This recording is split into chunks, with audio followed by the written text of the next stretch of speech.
আল্লাহ পাক মানুষ সৃষ্টি করে কি করেছেন সেটা জানার আগে আমরা এটা জানবো যে আল্লাহ রাব্বুল আলামিন যখন একা ছিলেন তারপর আল্লাহ পাক কি করেছেন জানতে ইচ্ছা করে না? আচ্ছা, আজকে আমরা হিস্ট্রিটা বলছি, শুনুন। আল্লাহ পাক একা ছিলেন, তারপর আল্লাহ সৃষ্টি করেছেন আরশে আজিম। আল্লাহ পাক সৃষ্টি করেছেন কি? আরশে আজিম। আরশ কি জিনিস? যেই আরশের ছায়ায় আল্লাহ পাক কিয়ামতের মাঠে 7 শ্রেণীর মানুষকে ছায়া দিবেন, যেদিন এই ছায়া ছাড়া অন্য কোনো ছায়া থাকবে না। আরশটাকে একটু বুঝি। একটা হাদিসের মধ্যে নবী সাল্লাল্লাহু আলাইহি ওয়াসাল্লাম বলেছেন, নবীর নাম শুনলেই দরুদ পড়বেন, বলবেন সাল্লাল্লাহু আলাইহি ওয়াসাল্লাম। নবীজি বলছেন, দেখো এই পৃথিবী থেকে প্রথম মহাবিশ্বের দূরত্ব হচ্ছে 500 বছরের পথ। কত বছর? 500 বছর। এভাবে দ্বিতীয় মহাকাশ থেকে তৃতীয় মহাকাশ দূরত্ব 500 বছরের পথ। এইভাবে প্রত্যেক আসমানের মধ্যে দূরত্ব হচ্ছে কত বছরের পথ? 500। সপ্তম আসমানের উপরে আছে সিদরাতুল মুনতাহা। কি আছে? এটা একটা কুল গাছ, বড়ই গাছ। নাসা আবিষ্কার করতে পেরেছে, অতএব বিশ্ববাসী বিশ্বাস করবে না। নাসা যদি কালকে বলে হ্যাঁ পাওয়া গেছে সিদরাতুল মুনতাহা, তাহলে বিশ্ববাসী বিশ্বাস করবে। একটা শিরকি দর্শন চলছে, কুফরি দর্শন। ও যখন বলবে হ্যাঁ, তখন সবাই বলে হ্যাঁ, যখন তারা বলে না, সবাই বলে না। আল্লাহ পাকের ওহীর জ্ঞানের কোনো মূল্য নাই সবার কাছে, ইল্লা মাশাআল্লাহ। সিদরাতুল মুনতাহার উপরে আছে কুরসি। কি আছে? কুরসি। আল্লাহ পাকের কুরসি, যেটা আপনি আয়াতুল কুরসির মধ্যে পড়েন, ওয়াসিআ কুরসিয়ুহুস সামাওয়াতি ওয়াল আরদ, মানে আল্লাহ পাকের কুরসিটা আসমান জমিনকে ঘিরে রেখেছে। আর বলে রাখি যে প্রত্যেক ফরজ নামাজের পর যে আয়াতুল কুরসি পড়ে, জান্নাতে যাওয়ার জন্য তার একটাই বাধা, মৃত্যু। মৌত হয়ে গেলে জান্নাতে চলে যাবে। একটা হাদিস আসছে, রাত্রেবেলা ঘুমানোর সময় কেউ যদি আয়াতুল কুরসি পড়ে, সারা রাত আল্লাহর পক্ষ থেকে একজন ফেরেশতা তাকে পাহারা দিবে। এই ফেরেশতা তো দেখা যায় না, দেখা যায়?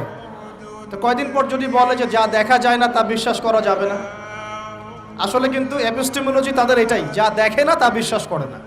পশ্চিমারা কি ফেরেশতায় বিশ্বাস করে? কেন করে না? এটা তো একটা প্রশ্ন, উত্তরটা আমি বলছি আপনাদেরকে। কারণ তাদের জ্ঞান তত্ত্ব হচ্ছে যা চোখে দেখি না, যা পরীক্ষা নিরীক্ষা পর্যবেক্ষণে আসে না, তার কোনো অস্তিত্ব নাই। এটা ওদের ফিলোসফি অফ এডুকেশন, শিক্ষা দর্শন। এটাকে আমরা ফিলোসফির ভাষায় বলি এপিস্টেমোলজি বা জ্ঞান তত্ত্ব। জ্ঞান তত্ত্ব টিচার যারা আছেন তারা বুঝবেন, তাদের জ্ঞান তত্ত্ব এমন। আর আমাদের জ্ঞান তত্ত্ব উল্টা, টোটালি ডিফারেন্ট। আমরা কি বলি? আমরা বলি ওয়াকুলিল হাক্কু মির রাব্বিকুম, সত্য আল্লাহর পক্ষ থেকে আসে। আমরা বলি যে অদৃশ্যে বিশ্বাস না করা পর্যন্ত কেউ মুমিনই হতে পারবে না। ইমানের কয় পিলার? ইমানের কয় পিলার? 6 পিলার। আমানতু বিল্লাহি, আল্লাহর প্রতি বিশ্বাস করলাম, ওয়া মালাইকাতিহি, তার ফেরেশতাগণের প্রতি, ওয়া কুতুবিহি, আল্লাহ পাকের আসমানি কিতাব সমূহের প্রতি, ওয়া রুসুলিহি, আল্লাহ পাকের রাসূলগণের প্রতি, ওয়াল ইয়াউমিল আখির, পরকালের প্রতি, ওয়াল কদরি খায়রিহি ওয়া শাররি, তাকদীর বা ভাগ্যের ভালো মন্দের প্রতি। এই 6টার একটাও কি চোখে দেখা যায়? আল্লাহকে দেখেছেন? ফেরেশতা দেখেছেন? আমাদের নবীকেও কি দেখেছেন? শুধু কোরআনটা আপনি চোখের সামনে দেখছেন, আর কিচ্ছু আপনি দেখছেন না। পরকাল দেখেছেন? তাকদীর ভাগ্য দেখেছেন? কিচ্ছু দেখি নাই। এই 6টা পিলারে বিশ্বাস না করতে পারলে কেউ মুমিন হতে পারবে না। পারবে? আলিফ লাম মিম যালিকাল কিতাবু লা রাইবা ফি হুদাল লিল মুত্তাকিন। কারা মুত্তাকি? আল্লাযীনা ইউমিনুনা বিল গায়বি। এই যে 6টা গায়েবে যারা বিশ্বাস করে, এরা হলো মুমিন, মুত্তাকি। তাহলে আমাদের জ্ঞানের ভিত্তিটা কি? আমরা অদৃশ্যে বিশ্বাস করি। আর ওদের জ্ঞানের ভিত্তি হচ্ছে ওরা চাক্ষুষ যা দেখে তাতে বিশ্বাস করে। এই জায়গাতেই তো পার্থক্য জ্ঞানতাত্ত্বিক। এই কারণেই ওরা ফেরেশতায় বিশ্বাস করে না, আল্লাহ বিশ্বাস করে না, নবী রসুলগণে বিশ্বাস করে না। তারা বলছে আল্লাহর সন্তান আছে, নাউযুবিল্লাহ। হ্যাঁ, তারা আসমানি কিতাবে বিশ্বাস করছে না, তার ধর্মের কনসেপ্টে বিশ্বাস করছে না। তারা পরকাল, পুনরুত্থান, হাসর, কিয়ামত, মিজান, পুলসিরাত কিছুই বিশ্বাস করে। বিশ্বাসগত পার্থক্য এখানে। এখন মুমিন মুসলিম হিসাবে আমরা বিশ্বাস করি আল্লাহ পাকের ফেরেশতা আছে না নাই? আছে। এখন এই ফেরেশতারা 8জন ফেরেশতা, বড় বড় 8জন ফেরেশতা, তারা আল্লাহ পাকের আরশটাকে ধরে রেখেছে। কয়জন ফেরেশতা? 8জন। এই 8জন ফেরেশতা আল্লাহর আরশকে টেনে নিয়ে আসবে কিয়ামতের মাঠে। বলেন সুবহানাল্লাহ। আল্লাহ পাকের এমনও ফেরেশতা আছেন যারা একটা ফুৎকার দিবে, জাস্ট একটা ফু, এক ফুৎকারে পুরো মহাবিশ্ব ধ্বংস হয়ে যায়। এত শক্তিশালী ফেরেশতা আছে আল্লাহ পাক। আমরা যখন মায়ের গর্ভে ছিলাম, এরকম একজন ফেরেশতাই আল্লাহর পক্ষ থেকে রূহ নিয়ে এসে মায়ের গর্ভে ফুঁকে দিয়েছে এবং আল্লাহর হুকুমে 4টা বিষয় লিখে দিয়েছে। আমরা প্রত্যেকে যখন মায়ের গর্ভে ছিলাম, বয়স ছিল 4 মাস 10 দিন। আমরা তো সব ভুলে গেছি এখন, এগুলো মাত্র 4 মাস 10 দিন। এখন শরীরে শক্তি আছে তো, এই জন্য শৈশব বাল্যকাল সব ভুলে গেছে। আবার একদিন শরীরে শক্তি থাকবে না, তখন আবার আল্লাহ আল্লাহ করা শুরু করবে। 2 দিন ডায়রিয়া হলেই আল্লাহ আল্লাহ শুরু হয়ে যায়। যখন মানুষ সুস্থ থাকে আল্লাহর বিরুদ্ধাচারণ করে, আল্লাহ বলতে কেউ নাই। ঠিক আছে? তো ওই ফেরেশতা লিখে দিয়েছেন 4টা জিনিস আল্লাহর পক্ষ থেকে। 1, সেই ব্যক্তির হায়াত কতটুকু হবে। 2, দুনিয়াতে রিজিক পাবে, কি কি রিজিক পাবে। 3 নাম্বার, তার কাজগুলো কি কি হবে, দুনিয়ায় কি কি কাজ করবে সে। আর 4 নাম্বার, তার সৌভাগ্য, সে সৌভাগ্যবান হবে না দুর্ভাগ্যবান হবে, মানে জান্নাতি হবে না জাহান্নামী হবে। এটা লিখে দেওয়া হয়ে গেছে। এখন এরকম 8 জন বড় বড় ফেরেশতা আল্লাহর আরশটাকে ধরে রেখেছে। আর আমরা বলছি কুরসির কথা। এই কুরসি আসমান জমিনকে ঘিরে আছে। আর আয়াতুল কুরসি যে ব্যক্তি তেলাওয়াত করবে, ইনশাআল্লাহ তাআলা আল্লাহর পক্ষ থেকে একজন ফেরেশতা তাকে সারা রাত পাহারা দিবে ইনশাআল্লাহ। কে অপরকে আল্লাহর জন্য মহব্বত করে। বয়ফ্রেন্ড গার্লফ্রেন্ড ট্র্যাডিশন বলা হচ্ছে না। বয়ফ্রেন্ড গার্লফ্রেন্ডের হারাম জেনার ভালোবাসা বলা হচ্ছে না। কি বলা হচ্ছে? দিনের জন্যে, আল্লাহর জন্যে দুজন পরস্পরকে ভালোবাসে, আল্লাহর জন্যেই বিচ্ছেদ ঘটে। 5 নাম্বার, সেই ব্যক্তি যাকে, যুবক ভাই শোনেন ভালো করে, সেই ব্যক্তি যাকে কোনো সুন্দরী নারী জেনার জন্য ডাকে। সুন্দরী উচ্চ বংশের কোনো মেয়ে নিজেই জেনা করার জন্য ডাকে, কিন্তু যুবক বলে আমি আল্লাহকে ভয় করি, ইন্নী আখাফুল্লাহ, আমি আল্লাহকে ভয় করি। এরকম যুবক আছে এখনো বাকি সমাজে? এখন তো ইচ্ছা করেই মানুষ জেনা করে। এখন তো জেনা এত সহজ, মানুষ 1000, 1500, 2000 টাকা দিয়ে জেনা করতে পারে। এই সমাজে জেনা সহজ, বিয়ে হয়েছে কঠিন। এই সমাজে জেনাটা সহজ হয়ে গেছে, বিয়েটা কঠিন হয়ে গেছে। এই জন্য বিয়ের ঝামেলা অনেকে যেতে চায় না। জেনা করেই তো আমি যা উদ্ধার করার করছি। বিয়ে করলে খাওয়াতে হবে, নিজের পায়ে দাঁড়াতে হবে, এই লাগবে সেই লাগবে, সুবহানাল্লাহ। কিন্তু প্রিয় ভাই মনে রাখবেন, যদি আপনি জেনা থেকে বেঁচে থাকতে পারেন, আল্লাহ পাক আপনাকে সাক্ষাৎ মৃত্যুর হাত থেকেও বাঁচাতে পারেন। এটা আমি এমনি এমনি বলি নাই, আমি দলিল দিচ্ছি। জেনা এমন একটা পাপ, যেই পাপ থেকে যদি কোনো যুবক নিজেকে বাঁচাতে পারে, আল্লাহ পাক তাকে সাক্ষাৎ মৌতের হাত থেকেও বাঁচাতে পারবে ইনশাআল্লাহ। কিভাবে? 3 বন্ধু যাচ্ছে রাস্তা দিয়ে, হঠাৎ করে ঝড়, বন্ধু 3 জন ঢুকে গেল গুহার মধ্যে। কিসের মধ্যে? গুহায়, যে পাহাড়ি এলাকায় আপনারা থাকেন যারা, গুহার মধ্যে। হঠাৎ করে পাহাড়ের পাথর দিয়ে গুহার মুখটা বন্ধ হয়ে গেল। এখন খোলার কোনো অপশন নাই। সবাই বলছে এখন 3 জন, এখন তো আমরা বের হতে পারবো না। সবাই সবার নেক আমলের ওসিলা দিয়ে আল্লাহর কাছে দোয়া করো। কিসের ওসিলা দিয়ে? নেক আমলের ওসিলা দিয়ে দোয়া করতে হয়। যে হাদিস, মৃত মানুষকে ওসিলা করে তার জন্য নজর মানত জবাই করে দোয়া করতে হয় না, নিজের নেক আমলের ওসিলা দিয়ে আল্লাহর কাছে দোয়া করতে হয়।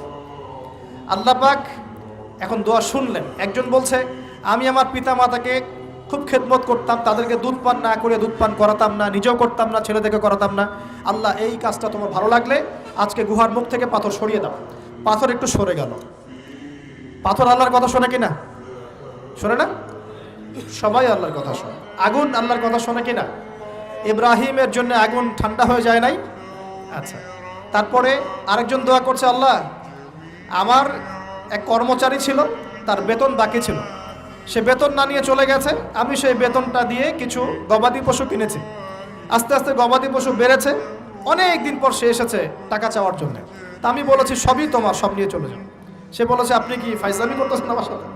আমার টাকা আমাকে দেন। বলছে না, তোমার টাকা দিয়ে আমি এটা কিনেছিলাম, আজকে বংশবৃদ্ধি হয়েছে, সব তোমার, নিয়ে যাও। সে নিয়ে গেল। সে বলছে আল্লাহ এই কাজ যদি তোমার সন্তুষ্টির জন্য করে থাকি, আজকে আমাকে বাঁচাও। পাথর একটু সরে গেল। এবার তৃতীয় ব্যক্তি, এই ছেলে বলছে, যুবক ছেলে, আল্লাহ আমার একজন চাচাতো বোন ছিল। কে ছিল? এই যে বয়ফ্রেন্ড গার্লফ্রেন্ড, খালাতো বোন, চাচাতো বোন, এখন তো বিচ্ছিরি অবস্থা। এখন এমন একটা অবস্থা, পশ্চিমা সভ্যতার রিপোর্টগুলো পড়ে দেখি, ভাইও বোনের সাথে জেনা করে। ওদের ওখানে নিজের আপন পিতার দ্বারাও মেয়ে সেক্সুয়াল হ্যারাসমেন্টের শিকার হয়। ওরা আমাদেরকে শেখায় এখন ভালো কোনটা মন্দ কোনটা। আর আমরাও আমাদের মাথাটা কবে যে বিক্রি করে দিলাম, ওদের কাছ থেকে ভালো মন্দ শিখতে হচ্ছে। কোরআন সুন্নাহ বাদ দিয়ে ওদের কাছ থেকে ভালো মন্দ শিখতে হচ্ছে। তো চাচাতো বোনকে সে খুব ভালোবাসতো, তাকে সে পেতে চাইতো, মানে তার সাথে সেক্সুয়াল সম্পর্ক করতে চাইতো। আমাকে 1000 বা 100 স্বর্ণ মুদ্রা দিতে পারো, দিনার, তাহলে আমি তোমার সাথে সেক্স করব, মানে জেনা করবো, নাউজুবিল্লাহ। সেই ছেলে অনেক কষ্ট করে এই টাকাগুলো বা এই দিনারগুলো অর্জন করে, কামাই করে, দিনরাত পরিশ্রম করে, ঠিক আপনারা যেমন করছেন না। তো এরপর সে তার স্বর্ণ মুদ্রা দেয়, দিয়ে বলে যে এখন আমাকে আমার কাজ করতে দাও। তখন সেই মেয়ে রাজি হয়। ঠিক যে মুহূর্তে তারা সেক্সুয়াল সম্পর্কটা করবে, ঠিক ওই মুহূর্তেই এই মেয়ে বলে ওঠে, হে আল্লাহর বান্দা, আল্লাহকে ভয় করো। আমি সারা জীবন আমার সতীত্বকে ধরে রেখেছি, কাউকে দেইনি, আমি কারোর সাথে এরকম অন্যায় করি নাই, আমি খারাপ মেয়ে নই, তুমি আমার ইজ্জতটা নষ্ট করো না। কে বলছে কথা? মেয়ে। ওই অবস্থা থেকে কি একটা ছেলের উঠে আসা সম্ভব? এটা কি এতটাই সহজ? এটা কিন্তু সহজ না। সত্যি কথা বলতে এই বিষয়টা কিন্তু এতটাও সহজ না। যারা অবিবাহিত তারা হয়তো বুঝতে পারবে না, বিবাহিতরা বুঝতে পারছে। তো ওই অবস্থা থেকে সেই টাকাগুলো না নিয়ে সেই স্বর্ণমুদ্রা মেয়েকে দিয়ে ওখান থেকে সেই ছেলে উঠে আসে আল্লাহর ভয়ে।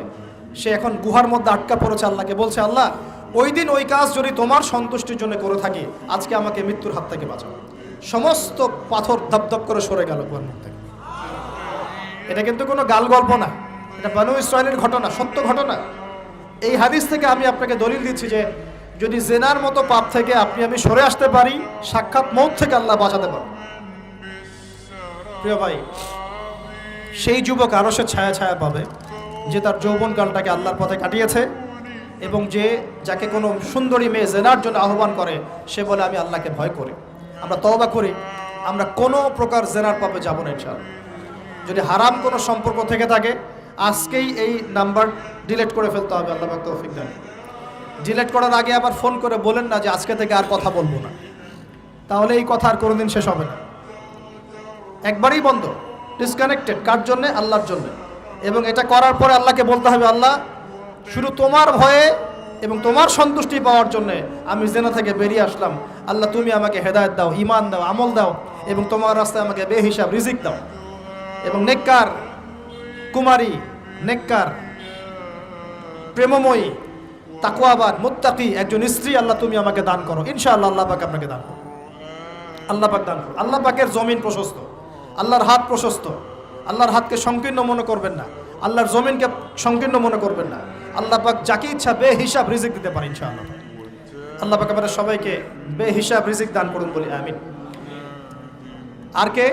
আর সেই ব্যক্তি যে এত গোপনে দান করে, যার বাহাত জানে না ডান হাত কি দান করেছে, যার বাহাত জানে না ডান হাত কি দান করেছে। আমাদের মতো নয় যে 10,000 টাকা দান করলে সবাইকে না জানানো পর্যন্ত ঘুম হচ্ছে না, এমন নয়।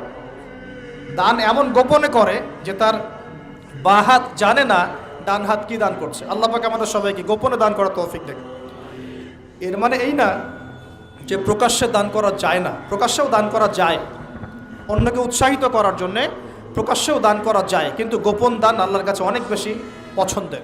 আর 7 নাম্বার সেই ব্যক্তি যে নীরবে নিভৃতে গোপনে আল্লাহর কথা স্মরণ করে কাঁদে এবং তার চোখ দিয়ে অশ্রু প্রবাহিত হয়। এই 7 শ্রেণীর মানুষকে আল্লাহ পাক কিয়ামতের মাঠে আরশের ছায়ায় ছায়া দিবে ইনশাআল্লাহ। আমরা কি পেতে চাই? আল্লাহ পাক এই আরশ সবার আগে সৃষ্টি করেছেন, তারপর কি সৃষ্টি করেছেন? কলম। কি? কলম। কলম সৃষ্টি করে আল্লাহ পাক বলেছেন উকতুব, লিখো। কলম বলছে মাযা আকতুব, আমি কি লিখবো? আল্লাহ বলছেন কিয়ামত পর্যন্ত যা হবে সব লিখো।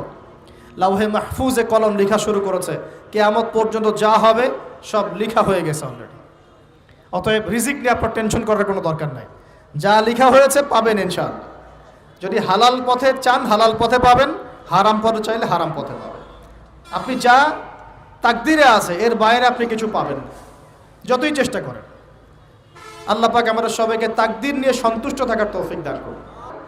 আমরা কি তরবারের জোরে ইসলাম প্রচার করেছি, নাকি আদর্শের জোরে হয়েছে?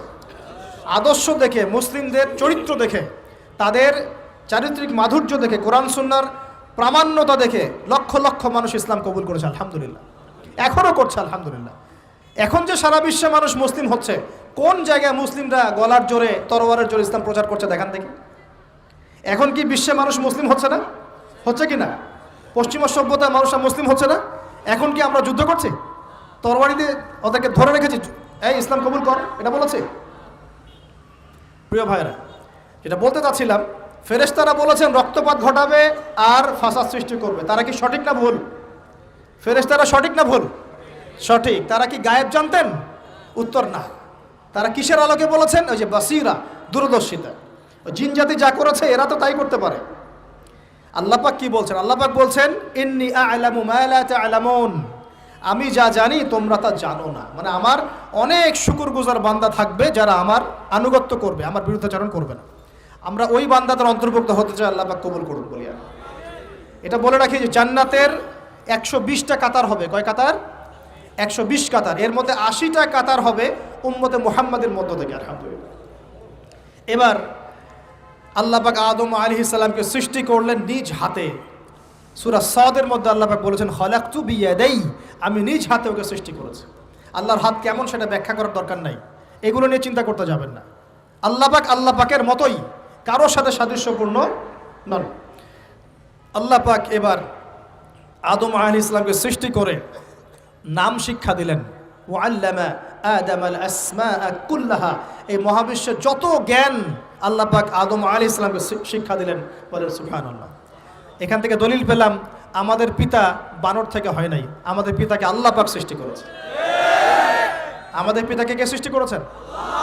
আল্লাহ রাব্বুল আলামিন। তাও আবার নিজ হাতে, মানে কি? ভালোবাসা দিয়ে, ভালোবেসে, মহব্বতের সাথে। এই খলাকতু বিয়াদাই, আমি নিজ হাতে সৃষ্টি করেছি, এই কথা মানুষ ছাড়া, আদম আলাইহিস সালাম ছাড়া অন্য কারো জন্য আল্লাহ পাক বলেন নাই। অন্য সবার জন্য আল্লাহ পাক বলেছেন ইযা আরাদা শাইআন আইয়াকুলা লাহু কুন ফায়াকুন। যখন আল্লাহ পাক কিছু করতে চান খালি বলেন কুন, হও, ফায়াকুন, হয়ে যায়। ওখানে আল্লাহ পাক বলেন নাই সাগর সৃষ্টি করেছে হাত দিয়ে, এই গ্রহ নক্ষত্র সৃষ্টি করেছে আমার হাত দিয়ে, আল্লাহ পাক এমনটা বলেন নাই। আদম আলাইহিস সালামকে আল্লাহ পাক কত মহব্বত করেন, আল্লাহ পাক বলছেন যে আমি তাকে আমার নিজ হাতে সৃষ্টি করেছি। আর আজকে তোমরা শেখাচ্ছ মানুষকে, আস্তাগফিরুল্লাহ, যে মানুষ বানর থেকে হয়ে যায়। কত বড় কুফরি, কত বড় শিরক, কত বড় লজ্জা। নিজের সম্মান মানুষ নিজে এভাবে নষ্ট করতে পারে?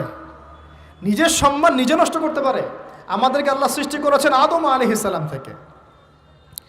তারপরে যান, শুধু সৃষ্টি করেন নাই, আল্লাহ পাক সমস্ত নাম শিক্ষা দিয়েছেন। নাম মানে এখানে শুধু নাম, মঙ্গল, নেপচুন, প্লুটো এগুলো না। নাম মানে হচ্ছে জ্ঞান। নাম মানে কি? জ্ঞান।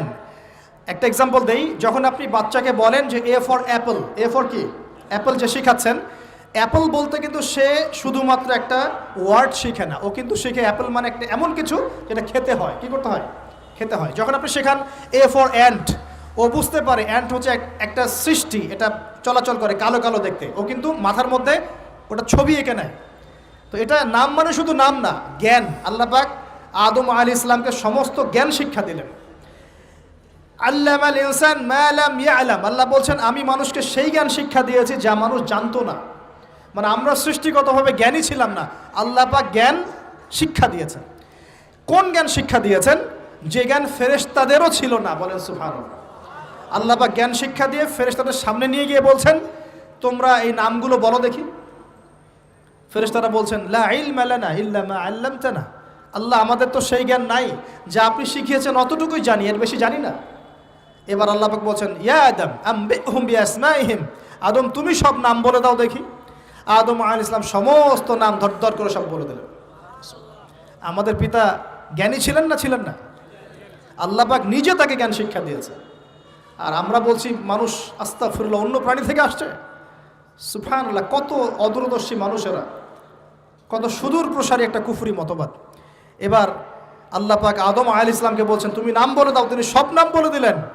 এবার গিয়ে আল্লাহ পাক ফেরেশতাদেরকে বলছেন এবার তোমরা একটা কাজ করো, ইয কুলনা লিল মালাইকাতি ইসজুদু লি আদম, তখন আল্লাহ পাক বলছেন যে আমি ফেরেশতাদেরকে বললাম তোমরা সবাই এখন আদমকে সিজদা করো। বলেন সুবহানাল্লাহ।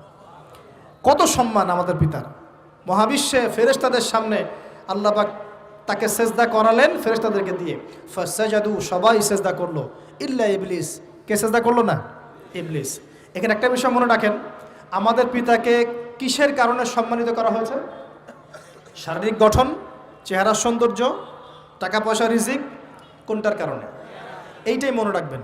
মুসলিম উম্মাহ যদি আজকে সারা বিশ্বের নেতৃত্ব দিতে চায়, সবাইকে জ্ঞানী হতে হবে, জ্ঞানের বিপ্লব ঘটাতে হবে। বলেন সুবহানাল্লাহ, বলেন আমিন।